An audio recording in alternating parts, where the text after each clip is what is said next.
conocer más de Süleyman, para conocer más de la cultura turca, la cultura otomana, hemos invitado esta noche al antropólogo Edgar Arandia, que ya está con nosotros en el estudio de Hora 23, ex viceministro de Culturas, también ex director del Museo Nacional de Arte y apasionado con lo que es la historia del mundo, y esta noche en particular con la cultura otomana, el magnífico, el sultán Süleyman, del que vamos a hablar ahora. Buenas noches.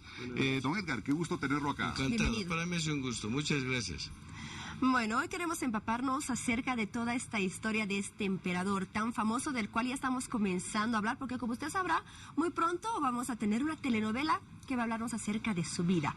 Pero ya para conocer más acerca de él, yo le pregunto, ¿quién era Süleyman? ¿Por qué era tan famoso este emperador? Él nació en 1494. Él es uno de los principales sultanes de la cultura otomana, que tiene su origen con Osmán. Osmán fue de una dinastía que construyó las primeras bases para el Imperio Otomano. Y a partir del año 1300 empieza a consolidarse esta cultura, ¿no? Y Süleyman ha sido sultán durante 40 años. Su vida es extraordinariamente rica porque él tuvo una virtud importantísima, porque era poeta también. Don Edgar, antes de continuar, nos decía Süleyman fue sultán durante 40 años. Aproximadamente, sí. ¿Hasta qué año estamos retrocediendo? A partir del 1520, 1520 que él nace, él a los 21 años ya es el gobernante, y estuvo hasta el año 1546, ¿no? Entonces, en toda esa etapa, él fortificó y expandió el Imperio Otomano. Y como era costumbre de esa cultura, tenía su harem. Y en su harem tenía 2 concubinas con las que tuvo hijos, pero su esposa más influyente y importante se llamaba Roxelana, que era de origen eslavo, y fue a la mujer que más amó. ¿Y cómo es posible que una mujer eslava, una mujer extranjera, ¿no es cierto?, haya llegado a ser parte del harén del sultán Süleyman? No es porque precisamente se haya ido de paseo y lo haya conocido allá. Era una esclava, ¿no es cierto? Claro. En el harén iban muy niñas, a los 13 años ya estaban en los harenes. Pero más o menos, ¿cuántas mujeres conformaban el harén de un sultán? Generalmente entre 10 y 12. Pero él no era tan promiscuo. ¿Ah, sí? Era una personalidad que tenía un grado de cultura elevadísimo para su época. ¿Cómo era la personalidad de este hombre? Era un hombre muy piadoso, musulmán, muy sensible, había estudiado astronomía, derecho comparado, conocía las culturas de otros pueblos y tuvo la capacidad de organizar en términos jurídicos a su imperio, que empezó a crecer. Él como militar también era de una capacidad extraordinaria, porque llegó a acercar Viena durante 3 veces, pero nunca pudo conquistar Viena. Pero estuvo muy cerca y su dominio era tan grande que Persia, Egipto, la Anatolia de esa época estaba en poder del Imperio Otomano. Él fue el que hizo crecer este imperio. A ver, hablamos del sultán Süleyman. Para la gente que nos ve, porque obviamente no conocemos mucho de la cultura turca o otomana en nuestro país, muchos se estarán estrenando seguramente con estos conceptos de los que estamos hablando ahora. ¿Qué es un sultán? ¿Cómo definimos un sultán? ¿Qué representa un sultán? Vendría a ser, haciendo una analogía, como un emperador. Ajá. ¿No? Tenía más o menos esas características. Pero lo importante de la cultura otomana es que, por ejemplo, tenían una organización donde el caballo y los esclavos tenían mucha importancia. Se llamaba Temir, su organización.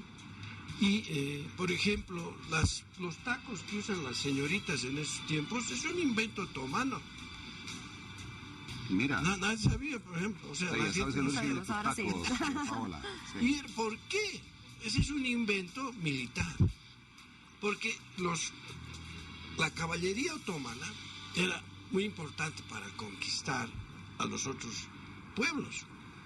Y los jinetes, en su momento de luchar, se resbalaban. Entonces inventaron el taco. Ahí va el invento del taco. Claro, y era para sujetarse en el estribo. Pero después se convirtió en una moda para elevar la estatura no solamente de las mujeres, también en Francia los hombres se ponían, ¿no? Con tacos, el taco cubano, ya en el siglo XX.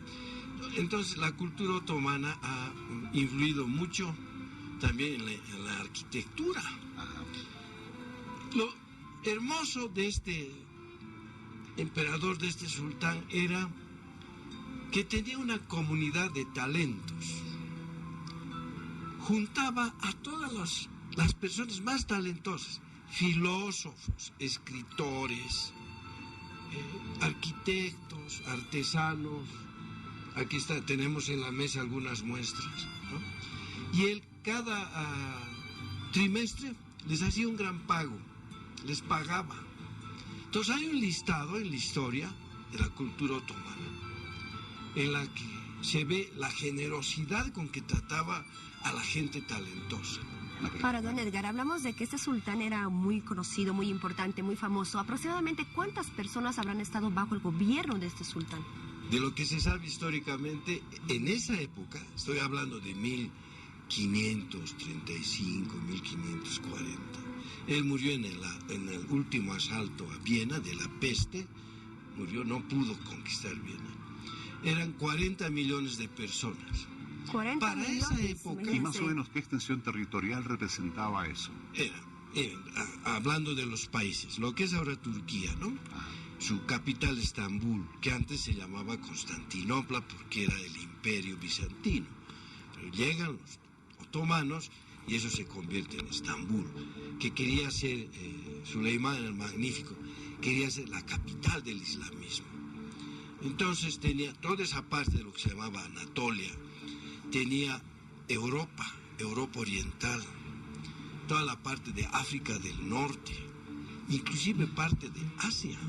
O sea, era un imperio gigantesco, ¿no?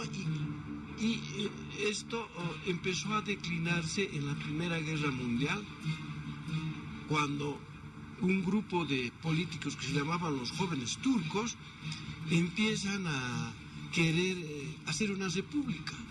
Y como habían perdido en la Primera Guerra Mundial, Kemal Atatürk, que fue el reformador de Turquía, derrocó a los últimos sultanes, ¿no?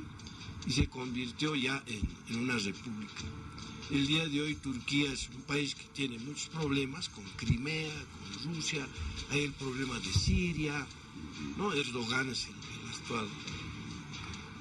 A ver, retrocedamos nuevamente ese 1520, a los años en que, 1536, en los años en que Soleimán el Magnífico, pero era conocido prácticamente en todo el mundo por ese su impetuoso andar de conquistador. ¿Cómo era en esos años, en ese periodo de la historia, el hombre turco otomano y la mujer turca otomana? O sea, ¿qué derechos tenía el hombre? ¿Hasta dónde podía la mujer tener algo de protagonismo en esa sociedad, o estaba limitada prácticamente al servilismo y a ser parte del harén de los sultanes o de las autoridades de entonces? ¿Cómo era el hombre y la mujer de ese tiempo en Turquía? En el caso de de Roxelana, de la última esposa de Suleimán, ella tenía una gran influencia sobre las decisiones políticas del Imperio Otomano. O sea, tenía un lugar preponderante. Era respetada. Muy respetada. La conocían todos los gobernantes de ese entonces, porque Suleimán, aparte de que los respetaban, también lo admiraban, ¿no? Tiziano, ahora que estamos viendo en la televisión ahí, es el que le pintó. Tiziano, un pintor veneciano, le pintó a Suleimán.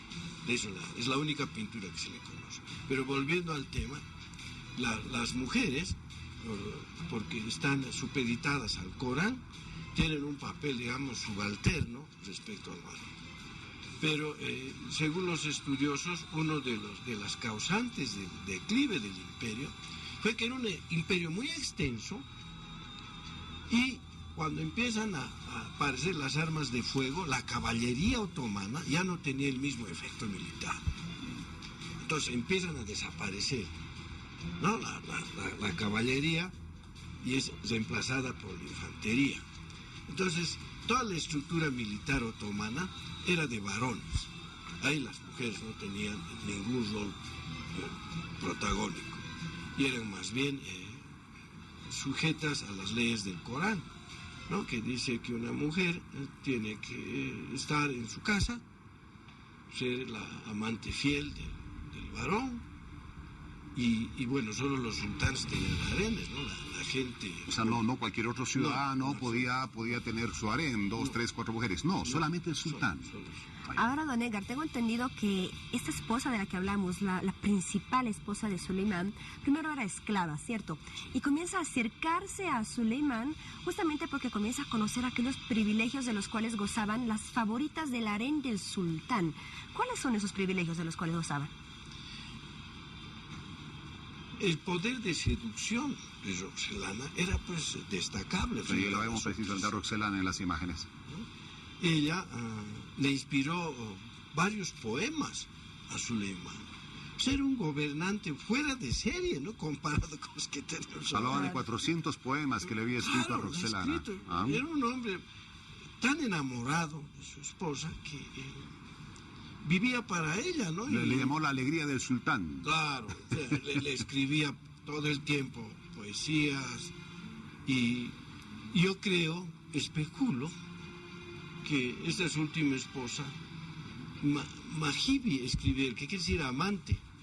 Él escribía sus poemas como amante, si le mandaba a ella, se los recitaba.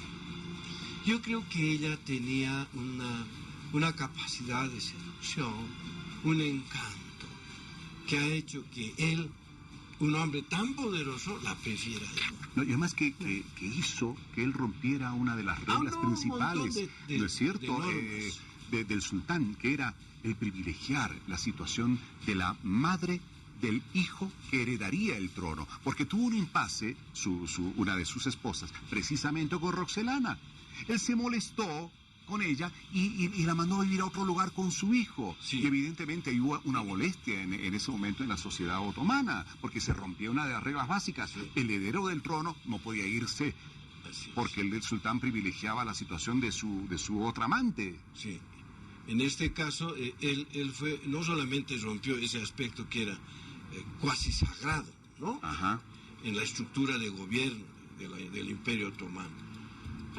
Hizo normas, reglas jurídicas que no se imaginaban que eso podía hacer él. Pero por lo que dice la historia es que que este hombre era querido por su pueblo y han asimilado estas innovaciones que hizo en la legislación. Los mamelucos, los genízaros, él les dio lugares expectables. Algunos inclusive llegaron a ser visires, como su gran amigo Pasha, Ibrahim Pasha, que era un esclavo griego que termina siendo su principal asesor, o Barbarroja, que era el terror cuando invadían Europa. Barbarroja ganó varias batallas navales, ¿no? Y eran gente de extracción muy humilde, ¿no? Pero él era un hombre tan perspicaz que cuando se daba cuenta que uno de sus personajes que lo rodeaba tenía talento, él los impulsaba, no era un hombre egoísta, no era un hombre temeroso, porque había estructurado el imperio de tal manera que no había posibilidad de generar poderes en una nobleza o en los latifundios, ¿no? Cuando los soldados dejaban de luchar, ya ese pueblo que estaba obligado a mantenerle su caballo y a él, tenía que ser reemplazado por otro, ¿no? Entonces no podían acumular poder, que también según la visión, digamos, capitalista, fue uno de los factores que propició su declive como imperio. Ahora, don Edgar, ¿cómo es que Suleimán llega a ser sultán? ¿En qué momento? ¿Cuántos años tenía cuando llegó a ser sultán? ¿En qué circunstancias? ¿Y su padre, su antecesor, qué tipo de emperador fue? Su padre era un hombre, y su bisabuelo, Mehmet, que quería conquistar Viena, que quería conquistar la isla de Malta. Él lo logró. ¿no? Y él a los 21 años empezó a ejercer el sultanato. Era el hombre más importante y más fuerte de Turquía, del Imperio Otomano. Muy joven, pero tuvo una educación de primer nivel. Esto fue tras la muerte de su padre, Sí, ¿cierto? tras la muerte de su padre. Entonces, esa educación que tuvo le permitió ser un hombre que respetaba otras culturas. Se traía filósofos, como les estaba contando hace un momento, y eso ha enriquecido la cultura otomana. Sin duda. Ahora, precisamente para la cultura otomana, que ha tenido una preponderancia fundamental en esa parte de la historia y también después, y que fue mantenida con absoluta rigurosidad durante muchísimo tiempo, motivó a que una vez que se produjera esta novela, esta serie que vamos a presentar en Bolivisión a partir del próximo lunes, incluso reacciones, ¿no?, dentro de la sociedad turca. No pueden revelar tanto de las intimidades del sultán, de nuestra sociedad, por Dios. Porque claro, se ven muchas cosas en la telenovela. Atención, a niños abstenerse en algunos de los capítulos, porque definitivamente es una telenovela bastante provocadora.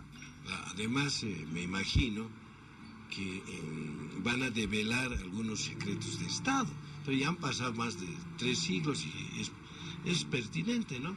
Pero lo que les contaba fuera de cámaras es que cómo me interesé por este tema fue al leer una novela de Orhan Pamuk, que es el Premio Nobel de Literatura del 2006, que se llama Estambul.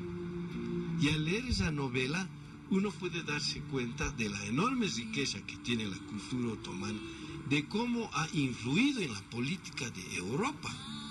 Y era la etapa también del Renacimiento en Europa, ¿no? Y cómo consolidó el idioma árabe, el islamismo, o sea, el Corán, las estructuras sociales, la manera de mantener un ejército, la administración. Él hizo muchas innovaciones.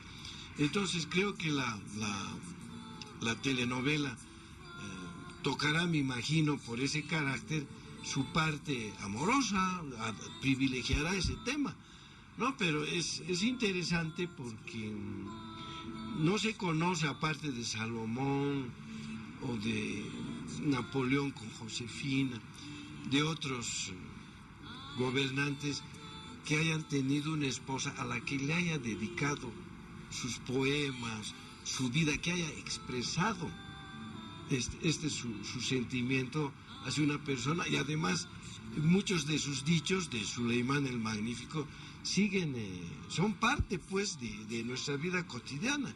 Por ejemplo, el poder es pasajero y siempre es mejor la salud. Ese es uno de sus poemas. El poder es pasajero y siempre es mejor la salud. Bueno, durante ese Imperio Otomano, donde la cabeza era Suleimán el Magnífico, prevalecía la cultura islámica. No han pasado los años, la historia ha seguido su curso y ahora evidentemente en Turquía prevalece más una cultura occidental. Hay una cosa, esa es la novela Estambul, ¿no? Es una pugna entre la occidentalización de esta ciudad y la resistencia que muestra un sector de la sociedad a esa occidentalización. Entonces, es el encuentro de Occidente, de Europa, con el mundo islámico. Han hecho un intersticio entre las dos culturas. Por eso que es una sociedad ahora conflictiva. Pese a que ahora es una república, pero si ustedes ven en las noticias internacionales, siempre hay conflictos, y además ahora son conflictos internacionales. Pareciera ser siempre una zona de guerra, ¿no? Que históricamente se ha mantenido en esa condición, definitivamente. Hay el Bósforo, es el río Bósforo, el que separa y muestra las dos culturas en constante pulsión. Muy bien, bueno, se nos ha acabado el tiempo. Don Edgar Arandia, antropólogo, ex viceministro de Culturas, es director del Museo Nacional de Arte. Qué gusto haberlo tenido acá en Hora 23 y que nos oriente un poquito sobre cómo interpretar lo que se viene con la telenovela El magnífico Soleimán, el sultán, el lunes aquí en Bolivisión, y conocer la cultura otomana, turca, para que la gente sepa qué es lo que va a haber y entender más fácilmente la propuesta. Muchas gracias por haber estado esta noche con nosotros. Es una oportunidad para acercarse a otras culturas a través de algo agradable como es una telenovela. Así es, muchas gracias, don Edgar.